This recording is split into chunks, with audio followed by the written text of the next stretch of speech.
All right, I think we're going to go ahead. Thank you everyone for joining this morning. I know we've got folks signed up from various places. It's a cold gray morning here in Wisconsin. Hopefully a good morning to learn about onboarding with purpose. I'm Kelly Maynard. I'm a co-op development specialist at the UW Center for Co-ops.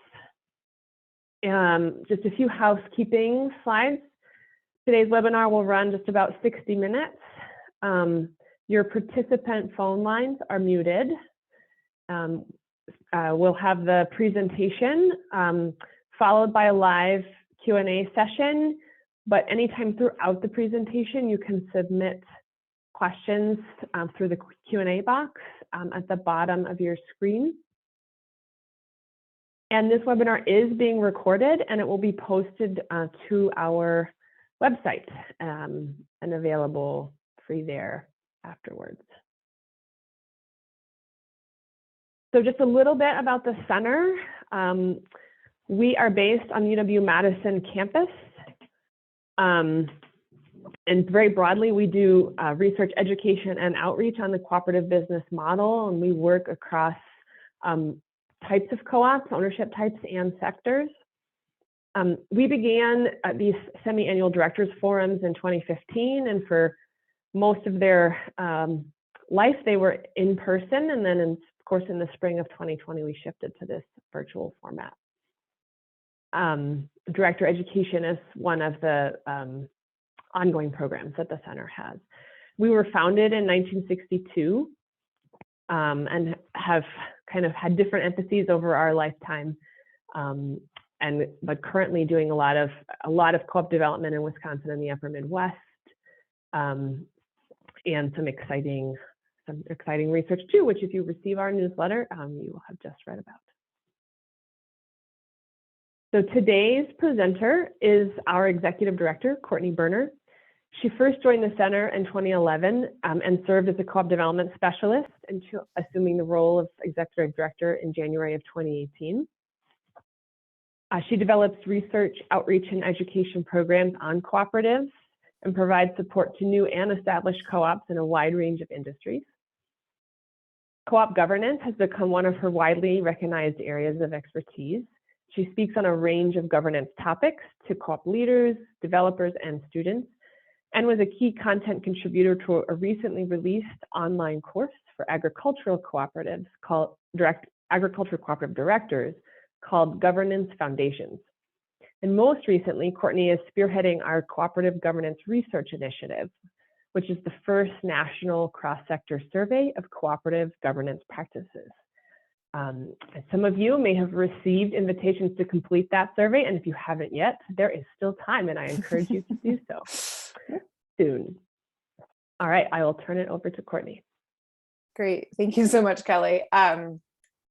So yes, thanks so much for joining this morning for a conversation about onboarding directors. It's something we sometimes forget to do in our cooperatives. It's for a variety of reasons. Maybe we don't have a lot of board turnover, so it's not, we don't have a lot of new directors coming onto the board. It may just be something that we expect will happen in the course of, joining the board. You learn as you go. I would argue, though, that if we are going to have really effective boards that are leading our cooperatives, we need to be thinking about onboarding early and often and with a lot of intention. So my hope today is that you come away with at least a few tidbits for how to either create an onboarding program at your cooperative, how to tweak the onboarding program you already have, maybe some questions to ask yourself about how you're, reflecting on how you're bringing new members onto the board. So if I could get I already have the next slide. Thanks, Megan. So y'all are already doing this. I love seeing this. Leave it to cooperators to start introducing themselves without me even asking. This is great. So if you haven't already, please take a second to put your name, the organization you're associated with, whether it's a co-op or some other organization, and then your city, state in the chat. It's fun to one of the silver linings of doing these online instead of in person is that we get to pull people from all over the country. So of course, a handful of people from the upper Midwest, which is not surprising since we're here in Wisconsin. I'm also really delighted to see 2 people from Washington State. My mom and stepdad lived on Whidbey Island for 20 years. And so I see, Orcas Food Co-op and Food Co-op board member from Port Townsend, Washington. So I grew up in the Pacific Northwest. So delighted to see some people from my home part of the country joining. So thanks so much, all of you, for being here. It also looks like we have a good representation of different types of co-ops, worker co-ops, producer co-ops, consumer co-ops. So I think we'll have a really rich conversation. So before we move on, we like to, get a good sense of who's in the room. We've already done that in a pretty specific way here, having y'all introduce yourselves. But if you could take a couple quick polls. So the first is, what best describes a sector of your cooperative? So take a second. We've got ag, credit unions, grocery or other retail.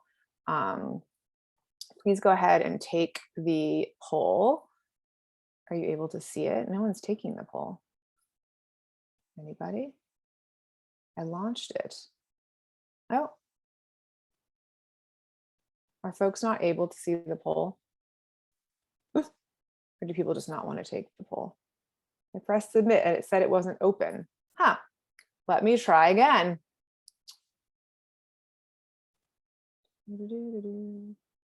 That's so weird. It says, okay, well, it's not letting me do it. We're going to skip the polls because they are not. Let's see if I launch this one. Can folks see this one?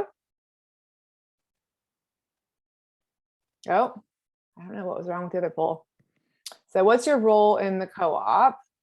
And this is helpful for all of us. We get to see who else is in the room, and I get to get a sense of who I'm talking to. And so as I'm trying to tailor my remarks, so another 5 seconds, almost everyone's participated.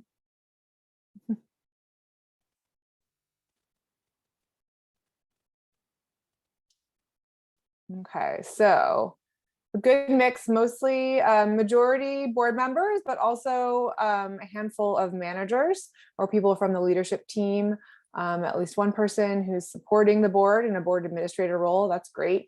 And then a handful of folks who are either supporting co-ops in development or consulting with co-ops. So we have one more poll. Let's see here, last one.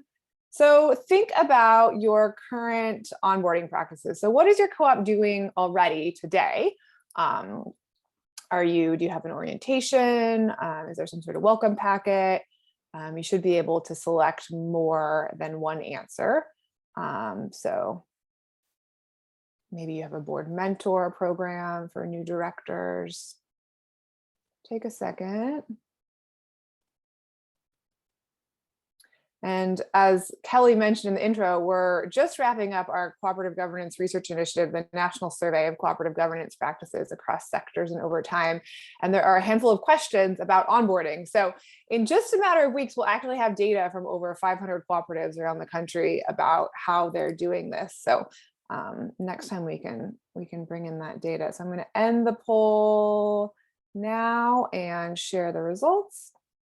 So it looks like most people are doing at least one or two things. So some kind of orientation, about half of you, about a quarter have some sort of board mentor program. Again, half of a welcome packet and a co-ops 101 training, some sector specific governance training, financial training. So a good mix of practices. So hopefully, even if you already have a well-developed program, you'll be able to take something away from our conversation today.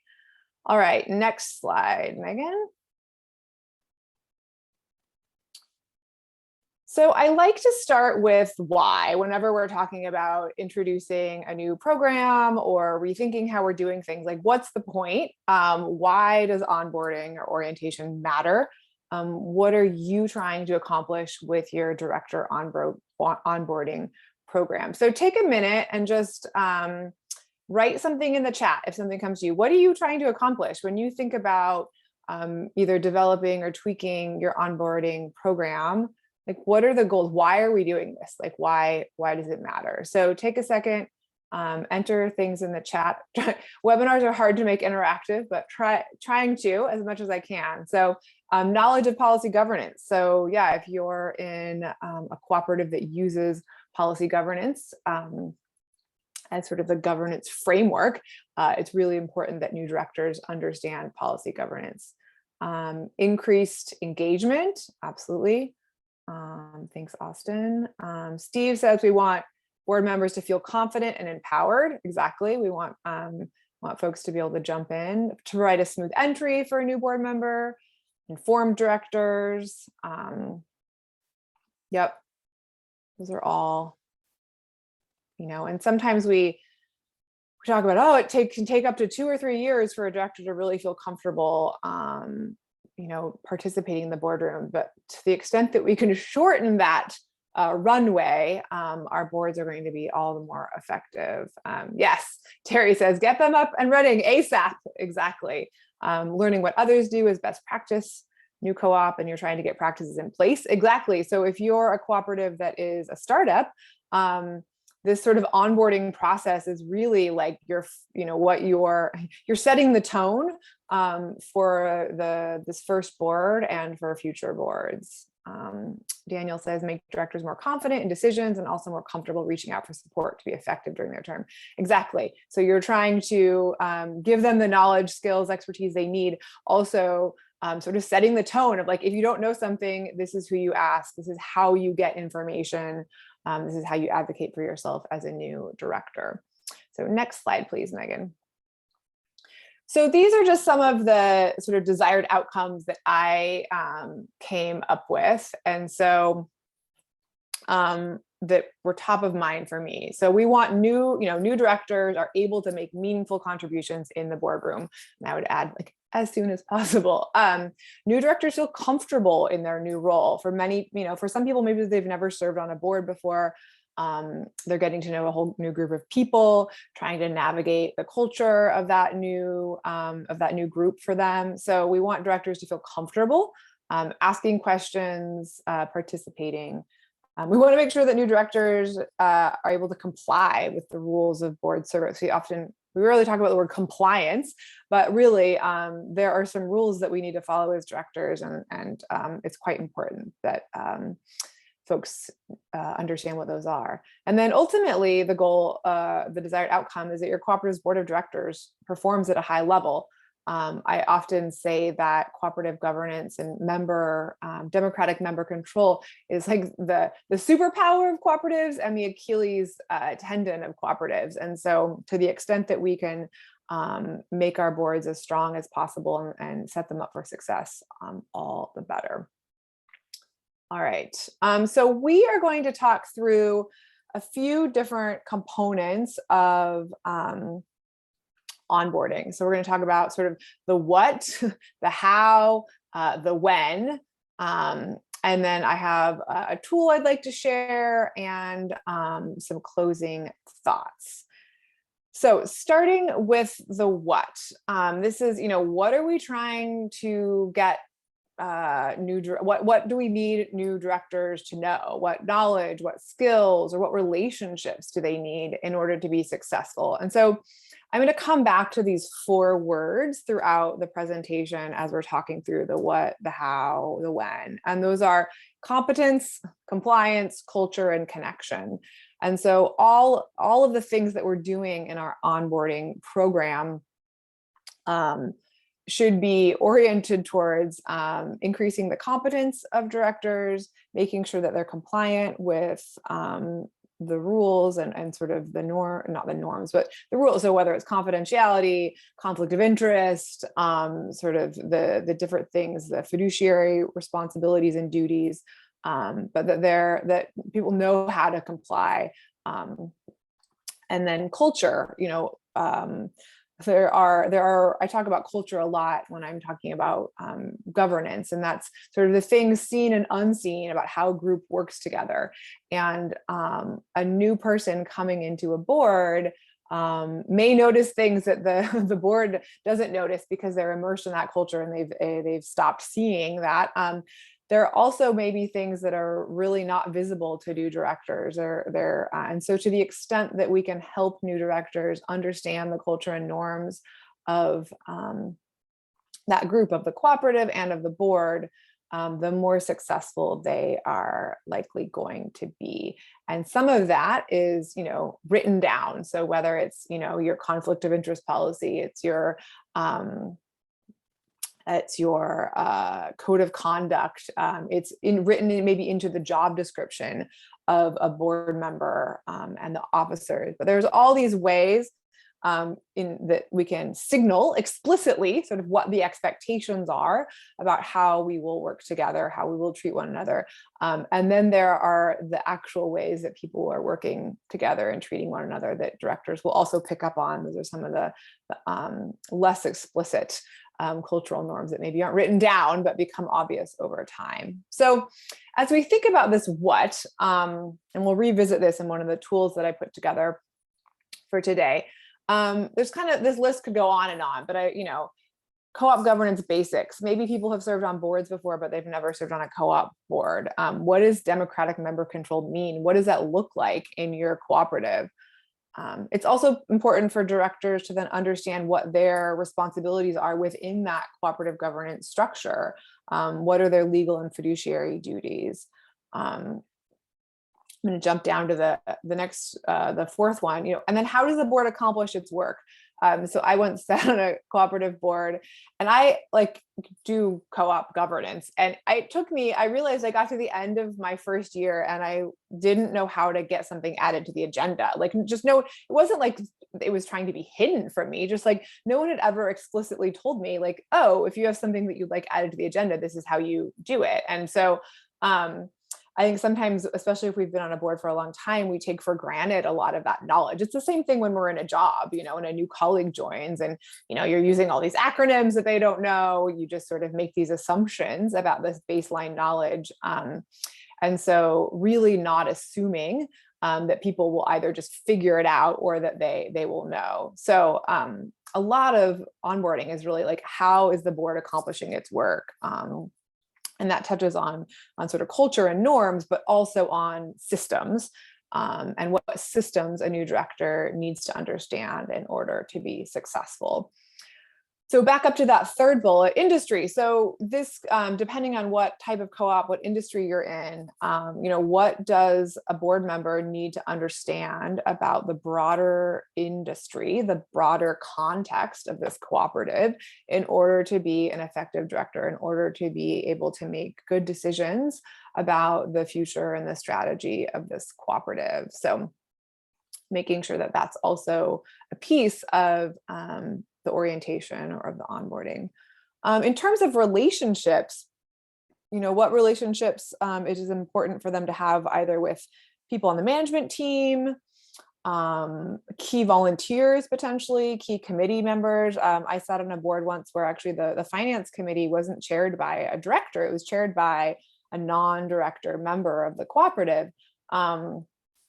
And so what people within the organization, maybe they're not even on the management team, is it important for directors to at least know who they are and what their role is, and to start building a relationship. Also, are there key partners, key customers, there's sort of these other people, stakeholders connected to the cooperative that it's important that directors maybe not have a close relationship with it, but at least be aware of. And then I've already spoken about the sort of culture and norms piece. And there are a few different ways to get at that. But again, all of these are going back to, competence, compliance, culture, and connection. All right, next slide, please, Megan. So moving on to how. So there's, what mode of delivery might be most appropriate. So there's all this sort of, some of it's information, some of it's skills, some of it's relationships, some of it's just getting comfortable. So really thinking about what is the best way to convey this piece of what we want new directors to know, understand. And in some cases, there might be multiple channels that you are using to deliver a certain set of information. I especially think like around the culture issue. It's like, okay, what's written down? Do we have a code of conduct? How is some of this stuff encoded in our governance documents? So those might be written documents. Do you have a board mentor program where someone's able to connect with a person that they can ask questions of, that, who can provide some additional context, sort of a buddy? We used to call them board buddies on one of the boards that I sat on. So the things that I have listed on this slide are some of the typical ways that co-ops use to onboard new directors, to convey information to them, to build relationships. So very typical to have a meeting with the board chair and or a meeting with the CEO or other senior management. You might have an internal, and I will say that our cooperative governance research initiative, the survey I mentioned earlier, these are actually the things that we list in the question, asking folks about, like, what do you include in your director onboarding program? So an internal training process could be a presentation from the CFO. It could be navigating some sort of more advanced learning platform. So some of this really depends on the scale of your cooperative. If we're talking about like CHS Cooperative, which is the largest co-op in the country, it's a big ag co-op, like what they're doing for their director onboarding is going to be very, very different than maybe what a small worker co-op is doing that has, 5 members and a new person joins the co-op and then automatically joins the board. So I think all of the things I'm talking about today apply regardless of the scale. But as you think about like, how are you delivering this information? What tools do we have? What resources do we have? Those may differ significantly depending on the size of your co-op, the age of your co-op, all those things. So an internal training process, doesn't have to be, I don't want folks to get hung up on sort of like low tech versus high tech. Something is better than nothing. And so, a physical board binder that, has, some printed out things, your bylaws, your policies, your code of conduct, some of the things we'll talk about later, that is much better than nothing. The different co-ops deal with this differently. So on the receiving physical documents, or key documents, it could be a binder. Maybe it's an iPad loaded with orientation materials. Maybe it's a Dropbox or Google Docs folder that has, all of the sort of written materials. The key is that new directors know where to find the information they need, and it's convenient for them to access it, to take it in, and that it's appropriate to like what you're trying to convey. So again, our internal training process is pretty common. You might receive, new directors might receive training from third parties that can look like, that can show up in a few different ways. It could be, you could have someone, I've actually come in myself and done orientation for new directors for a new co-op. And then it was like, they kind of took what I did and then were able to do that in subsequent years when new directors are coming on. So it could be something customized. It could be attending, sending new directors to a training or a conference. Different sectors offer different types of training for new directors. So, depending on what sector you're in, it's worth looking into what's available. That can be a great way to get people up to speed, is to send them to a training or a conference fairly early on in their tenure on the board. Some sort of briefing on current issues facing the board. That could be delivered by management. That could be delivered by a board member. That could be, something that's also written down and provided as part of the packet. Again, there are a lot of different ways, but that's something that is frequently done for new directors. And then I'll mention again the board mentor program. I think what's key to that being successful is that people see value in it and that there's clarity around expectations. And so, writing down what the role of a board, if you're going to have a board mentor program, being very explicit both with new directors and with those who have volunteered to serve as board mentors, what's expected, what kinds of, how often might you meet, what are the types of things you might talk about.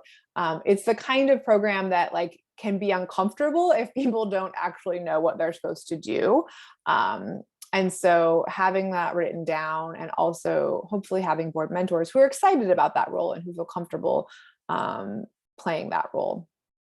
So there are other ways. So again, going back to that sort of competence, compliance, culture, connection, some things that aren't on this list that I think get to the connection piece, because ultimately you want someone to know how to do the job, to follow the rules, to feel comfortable navigating the culture, but you also want them to feel connected to the organization, connected to their fellow directors. And so what are things you can do to build that social cohesion? I often talk about, what kinds of things can you do outside of the boardroom? Often in the boardroom, we're making difficult decisions. How do you build a foundation of trust and respect, that then carries into that boardroom when we have to have difficult conversations? And so thinking about that in the context of onboarding as well, is it a reception? Is it some sort of special welcome dinner? Maybe the first board meeting after the new directors are elected, you all have dinner together. I know this is more complicated with COVID. Maybe you meet outside, stand around by the fire. I did a lot of that last winter, probably will this winter too. But again, something outside of the regular board meeting where new directors can get acquainted with each other, where they can get acquainted with tenured board members. A board mentor is one way to do that, but it's a one-on-one, thinking about sort of creating some cohesion and connection with the bigger group. All right, next slide.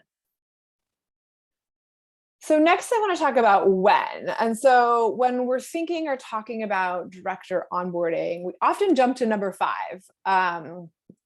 So I'm going to challenge us as individuals and as cooperatives to really think about how do we expand our thinking about onboarding to include these other moments on this timeline. And so really there are opportunities to educate people about the cooperative, about the governance structure, sort of all along this pathway.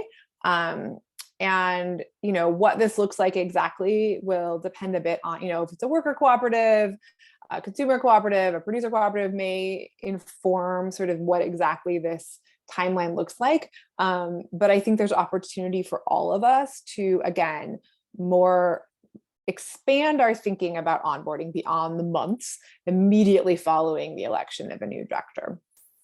So next slide, please. So just some questions to consider, first impression. What first impressions are you giving potential members when they interact with the co-op for the first time? And what do they learn about the co-op before they decide to become a member? What are we talking about?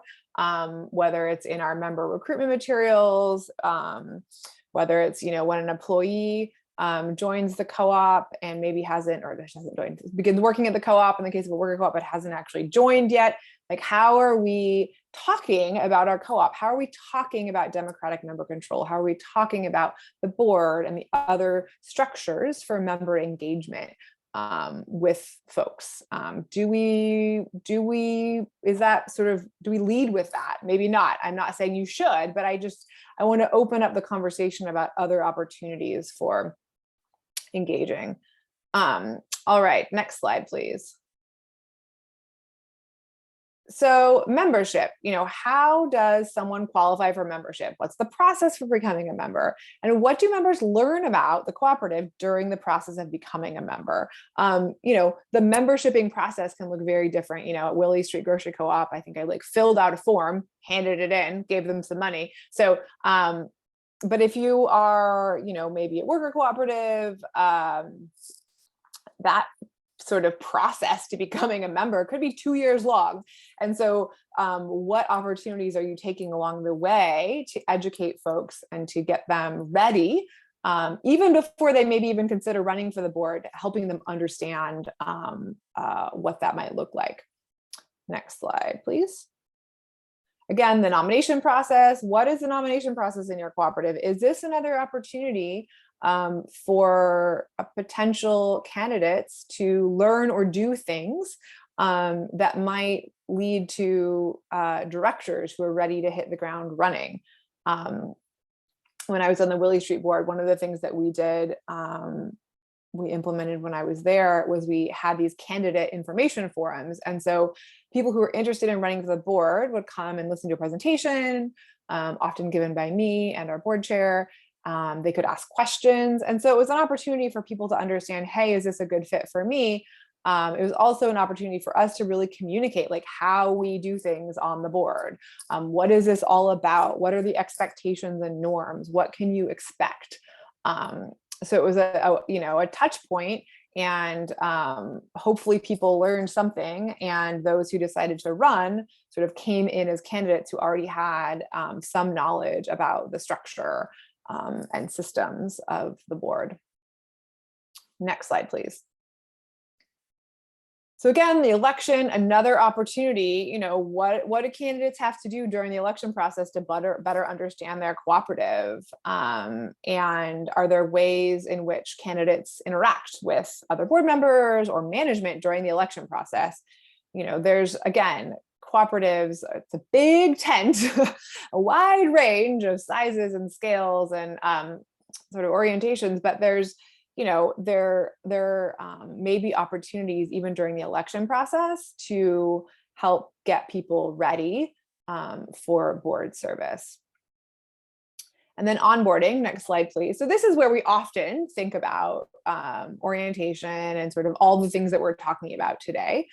So of course, it's important to think about this, but this is, again, one point in the life of a member within that cooperative.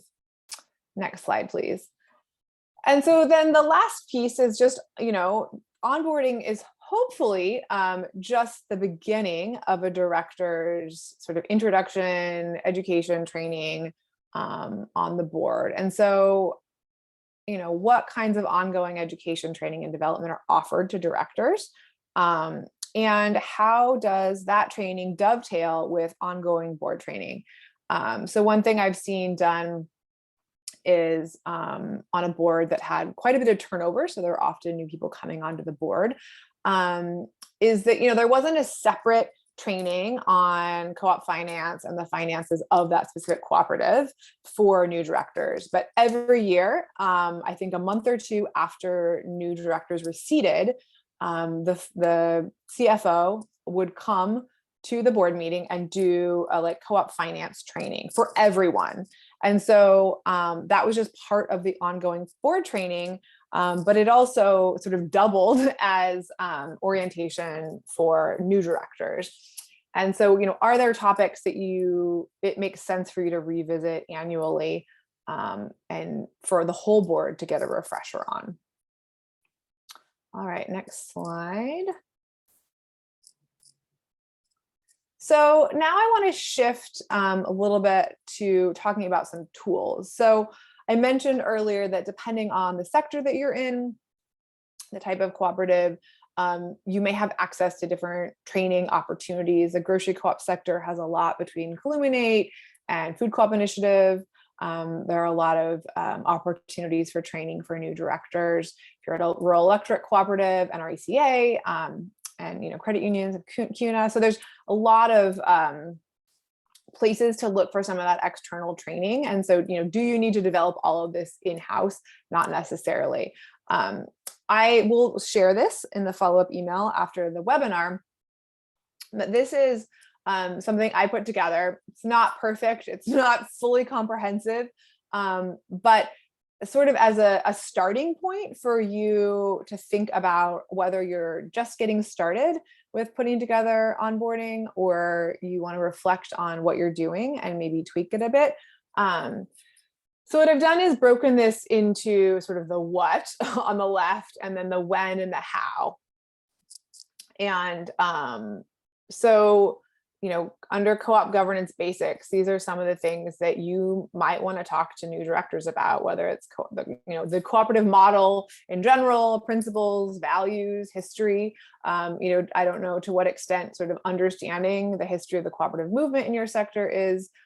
Sometimes that can be really powerful for new directors to understand not only the history of their own cooperative, but sort of how does it fit into either broader social movements or how did cooperatives in that part of the economy, whether it's dairy or grocery, natural foods, like how did that movement change people's lives when it was really starting? So that can be a nice inspirational way to pull people in.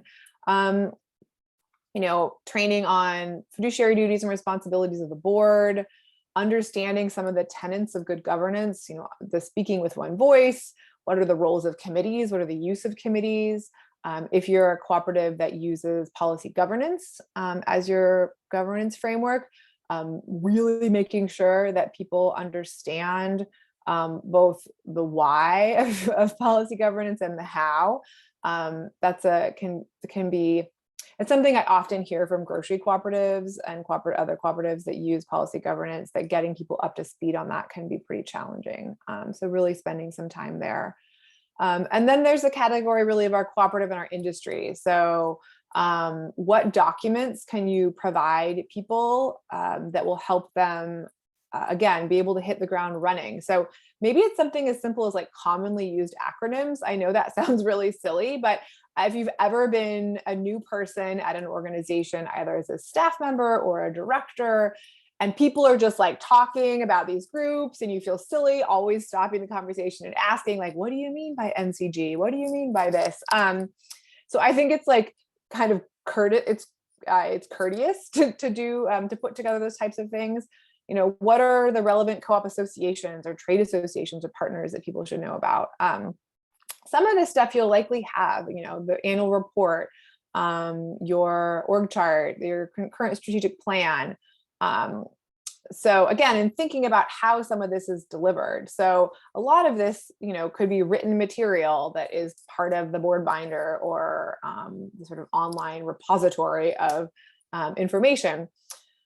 Some of it might be, maybe it's a presentation from the CEO or general manager on industry trends and like what they see happening. Maybe it's a video, a recording of a session at a conference that you want folks to watch. So think broadly about how this stuff can be delivered, a presentation, videos, articles that you have found, something that the co-op itself has written, but there are a lot of different ways to pull this in.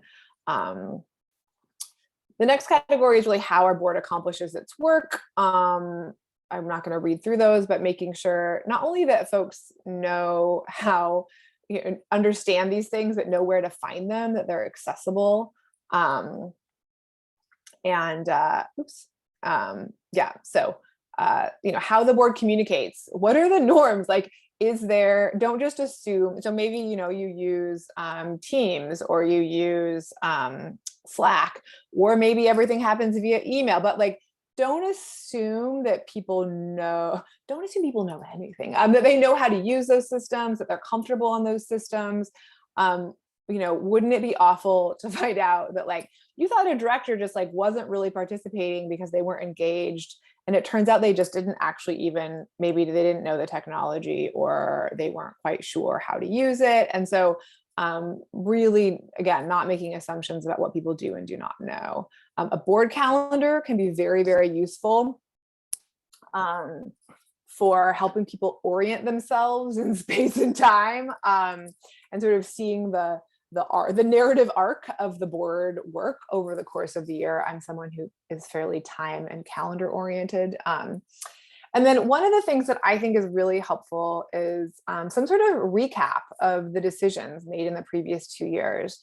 It can be really frustrating to have a new director join and just be like, well, why didn't you do this? Or why is this? Or, and sort of like rehashing these things. And not that you can't open things back up for discussion, but it can be really useful for everyone to sort of keep this running list of like, what are major decisions we made in the life of this co-op in the last couple of years and why? It doesn't have to be an exhaustive journal of, he said, she said, they said, but really giving a new director some context. And so another way to accomplish some of that is, making sure that new directors know where to find old meeting minutes, so that they can also sort of collect some information and background that way. And then lastly, skills. I'm sure that there are others. This was just, again, this is not a comprehensive list. This is a list to get your the juices flowing in your brain. Financial literacy, meeting facilitation skills. Do you use Robert's rules? Don't assume people know what those are, how to, again, that's one of those situations where maybe someone's not participating, not because they don't have something valuable to say, but because they don't want to look silly in front of their new fellow directors because they don't actually know the right words to say in the context of Robert's rules.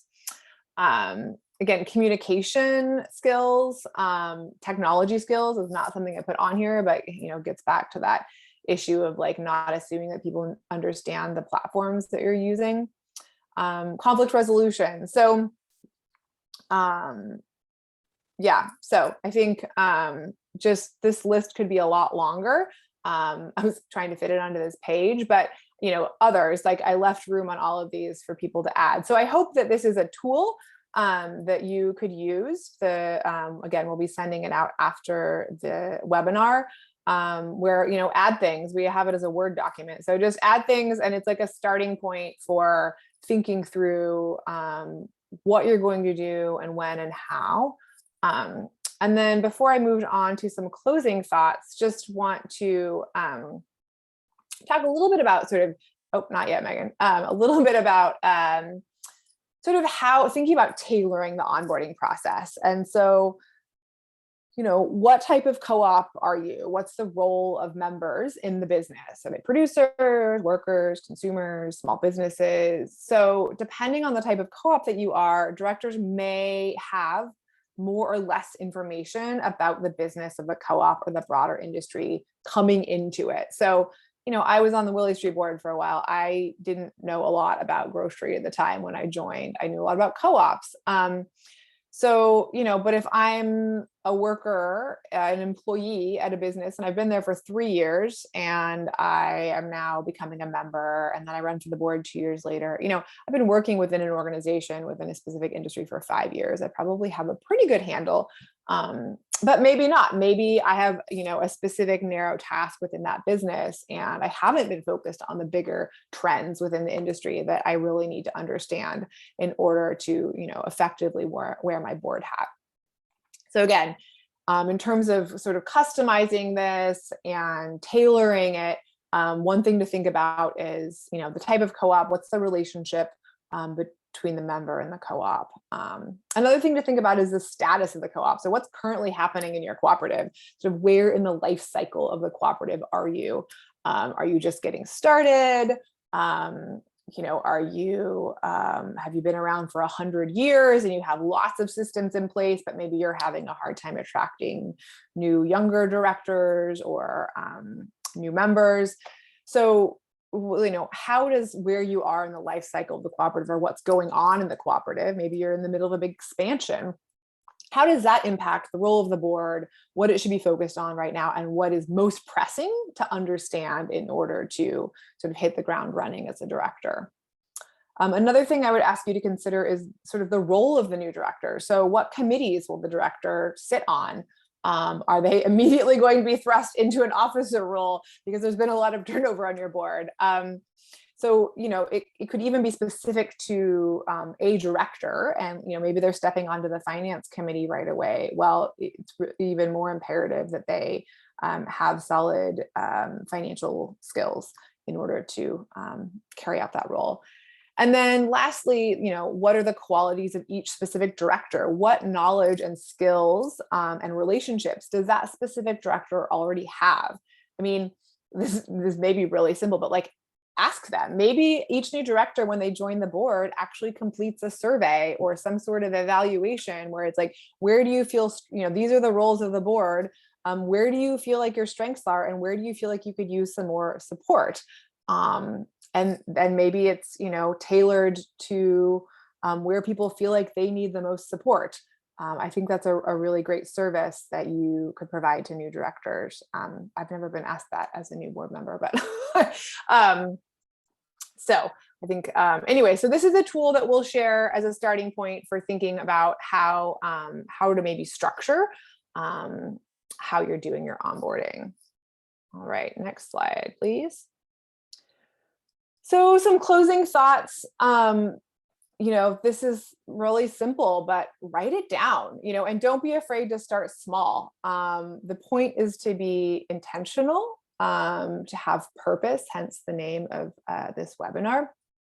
But I think one of the pieces of advice when I'm wearing my co-op development hat is, when you're developing a business on your own, when you're doing, running a business on your own, you can get away with having things in your head. When we're running a business, like a cooperative, when we're starting a business collectively, it's really important to write things down to make sure that there's perpetuity and shared understanding. So again, but don't be afraid to start small. Small and something is better than nothing. Maybe all you do is, take this template that I just shared and fill it out, and that's where you start, and that's great. Secondly, assign a point person. It could be an individual. So I actually think it's kind of a nice role for the vice president, maybe, to be the person who's responsible for director onboarding. It could be a committee. So maybe the nominating or nominations committee, maybe you have a board development committee. That's a nice place for this to live, but assign a point person or point people so that it doesn't sort of fall through the cracks. And it's like, oh, we have a new director. Shoot, what are we going to do? They're starting next month. It's not where you want to be. Thirdly, onboarding is a two-way street. So both the co-op and the new director have responsibilities. So make sure the expectations are clear. It's not the board, the co-op is responsible for providing the information, the connections, the sort of context, but it's really, a new director also has a responsibility to actively engage, to be curious, to try to learn, to try to get up to speed quickly. And so, yeah, make sure that the expectations are clear on for both parties. And then lastly, review and revise. Don't just set it and forget it. Our co-ops are changing. The world is changing. Our industries are changing. New directors, as they come in, will be different. And so I think it's I've ended up being responsible for revamping onboarding processes, because I went through, when you go through them, you think, oh, this is what I would do differently. This is what I wish I had known. This is what I wish someone had told me. I probably could have done without this. So I think it's a great practice to actually check in with new directors about a year after they've been elected and ask, like, what worked for you? What could have been better? Like, what do you wish you had known? What do you feel like held you back? What was most helpful? So I think that's a missed opportunity to not check in with those new directors and use that feedback to tweak your onboarding process. So again, I think lastly, I'll just say that, directors are making an investment in your cooperative, but with their time, which, is I would argue one of our most important resources. And so the cooperative should really be investing in directors as well. It's similar to when you bring on a new employee, you want to invest in their success, both for them and for the overall health of your organization. So I will stop there. I hope I've shared some things that are helpful. I'm open to answering questions, and we'll turn it over to Kelly, because I know she's been monitoring the Q&A. Yes, so thank you for that, Courtney. We had the first question that came in was, do we have any examples of surveys or asset assessments that we could give to board members to identify skills and needs? That's a great, I feel like whenever I do these things, I'm like, I should develop that. I will add it to the list. We have this like ongoing list at the Center for Cooperatives. It's called the Seed Exchange, where we like drop ideas that we don't want to forget. And I think there are definitely, I'm sure, examples online of sort of like skills assessment. So when you look, as a board, whether it's your nominating committee or your board development committee, or the board as a whole, thinking about like, what skills do we have? Where might we want to recruit people in terms of, expertise or skills? There are those sort of matrices available online. I don't have one that we've developed, but I can poke around. I'll add it to our Seed Exchange list. Another question is, are there additional considerations if a new director is based outside of the United States? Well, I think this is a challenge. There's probably been more good thinking on this in the last year and a half, for better or for worse, because of COVID and because so many people are dealing with the challenge of doing board work, onboarding new directors, without the face-to-face interaction that we typically have. And so I think, Steve, I don't know if your question's more of like a cultural one or are there like legal issues? But, thinking about ways how to be creative about delivering this information in ways and creating opportunities for connection between directors that is not in person. So are there ways to do check-ins at the beginning of board meetings that are on Zoom that allow people to get to know each other a little bit better? Are there, I just think the sort of that culture connection piece is probably what we miss most when we're not in person, although people are so much more comfortable in this medium, this online virtual medium now, that that I think it's easier to do that. But yeah, I think the challenge is the same as, there are co-ops that have boards that are spread across the country, that are in different states. And so whether you're international or just spread around a fairly large region, are there opportunities, if you're doing most things online, are there opportunities to break people into small groups, to do things that are less formal, to have, an in-person retreat once a year, things like that. So another question about using different like SOAR or types of SWOT analyses to either identify skills and training needs of potential directors. Have you ever seen it used in that way? I have not, but I think that's an interesting concept. I think I've used those different frameworks in the context of strategic planning. We actually just used the SOAR framework for the strategic plan that we are putting together right now to start next year at the Center for Cooperatives. But I think that's a nice, it's a potential way to think about it. What was I going to say? One of the frameworks that I've seen used, and I don't know how helpful it was, but was a strength finder. I once was on a board that used that. And so when new directors joined, we took that assessment and then we like sort of mapped where people were. And it was really interesting. I don't know how much, it was not a like recruitment tool. It wasn't to think about like what we were missing, but it was really interesting. Actually, the board, when I joined that board, there were there were like many people who were strong in like analysis and like these sort of like reason. And there were very few people who where like their top skills were in like communication, relational empathy, which was fascinating. And actually was like helpful then as we were navigating conversations to sort of understand where people were strong and like why maybe sometimes conversations were going on and on and on. but we weren't like sort of making decisions. So there are a lot of different frameworks out there. We got called out for using acronyms, and so I will say that. So these are often, used in kind of strategic planning kinds of frameworks. But so SWOT, SWOT is strengths, weaknesses, opportunities, threats. When it's SWAT, what does the A stand for? Assets. Okay, so strengths, weaknesses, assets, threats, and then SOAR is a different framing because like weaknesses and threats can kind of, bring people down. And so it's strengths, opportunities, aspirations, and resources. Results. Results. Sorry. Yes. It's okay.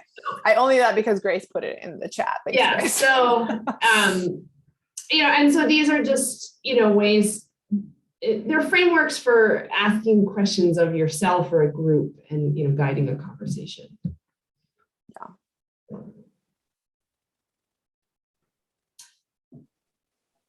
See questions.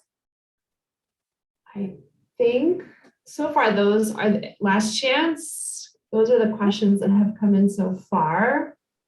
If you haven't been following the chat, there was a question about about the sharing of the presentation, and it will be shared with the follow-up email. Yep. Facilitation versus leadership in our last 3 minutes. Yeah, Grace, can you unpack that a little bit? I mean, so I think there's that those are both big words. I think so. I don't know exactly what you're asking, but I will make a comment that Grace is a co-chair of a board for okay. So I think I like to think that leaders are most effective when they're facilitating, as opposed to like being a good facilitator is part of being a good leader. So one of the places where I see this coming up is maybe someone's a board chair, and so they're chairing a meeting. And so what's our role as a board chair? It is to really, there's a lot of things, but one of them is in the context of meetings is facilitation. And facilitating is really like you're facilitating the process of a group moving through the meeting, whether that's discussing something, making a decision. It is not, this is what we're talking about. Here's my opinion on it. What do others think? It's really the facilitator role is making sure that everyone has the space to participate in the conversation, synthesizing what folks are saying, moving the conversation along in a productive and inclusive manner. I think that the ability to do that is a hallmark of a good leader. And that's a particular leadership style that I aspire to. I don't know how successfully, but I guess I don't know if that's what you were asking, but that's sort of what comes to mind when I think about those. There are a lot of different ways to lead, but I think in the context of being a board chair, we're not the deciders. None of us as directors on a board have power individually. We have power as a group, as a whole. And so we're facilitating the process of that whole making a decision. And then Terry, quick question. Any thoughts on exit interviews for board members who decide not to re-up? I think that's a great idea. I think to the extent that you can check in with people, whether it's after their first year on the board, if they decide not to run, to better understand what their experience was like, I think the stronger your board will be. Sometimes people are willing to say things in an exit interview that they might not be willing to say otherwise. That's useful information. So I think that's a great idea. And they're probably a useful tool whether someone re-ups or not. Yeah, yes, yeah, definitely. So we are at time, it's 11:30 Central Time. So there's our co-op development team, and we have a new person joining the team on Monday, Kristen Forty. She was a longtime worker owner at Union Cab, and she'll be joining us on Monday, the 13th. So there'll be a new face on this slide if you come to a webinar early next year. So I just want to thank everyone for being here. for spending some of your time with us. You will receive a thank you email this afternoon with the recording and with the slides and with that the resource that I shared. Once you close out of the webinar, there will be a link to an evaluation. It's really quick. We've been having a really hard time getting people to fill out evaluations for these webinars, but that the feedback is really useful for us in terms of topics and how we're doing. So please, please, please click on that link. And then if you have any questions about governance, please don't hesitate to reach out to our team of co-op development specialists. And if you haven't taken the co-op governance survey and you were asked to, you have till the end of the day tomorrow. So thank you so much. Be well, take care.